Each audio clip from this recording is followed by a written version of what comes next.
Hello everyone, good morning. এখন বাজে সকাল 7:30 মতো। আমার মেয়েদের স্কুলের জন্য টিফিন বক্স, ব্রেকফাস্ট সমস্তটা কমপ্লিট করে মেয়েদেরকে রেডি করিয়ে দিয়েছি। আর এদিকে ওর বাবা যাচ্ছে ওদেরকে দিয়ে আসতে।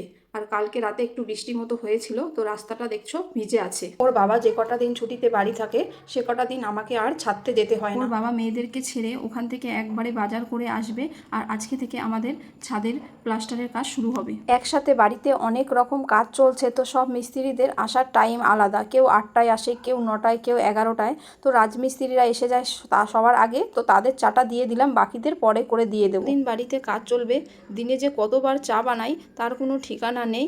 মাঝে মাঝে খুব রাগ হয়ে যায়, একটু বসি তখনই আসে চা বানানোর অর্ডার। তারপর আমি কিচেনে এসে ওভেনটা ভালো করে পরিষ্কার করে নিচ্ছি।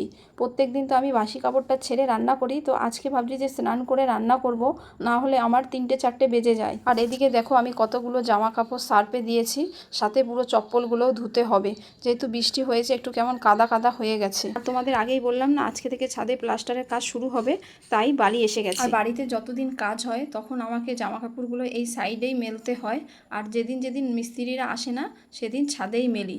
আর এদিকে আমার সমস্ত জামা কাপড় ধুয়ে মেলা হয়ে গেল। তারপর ঘরে সমস্ত কাজকর্ম কমপ্লিট করে স্নান করে আমি চলে আসলাম পুজো করতে। তো আজকের ভিডিওটা আমি এখানেই রাখলাম। আর তোমাদের কেমন লেগেছে অবশ্যই কমেন্ট করে জানিও। বাই।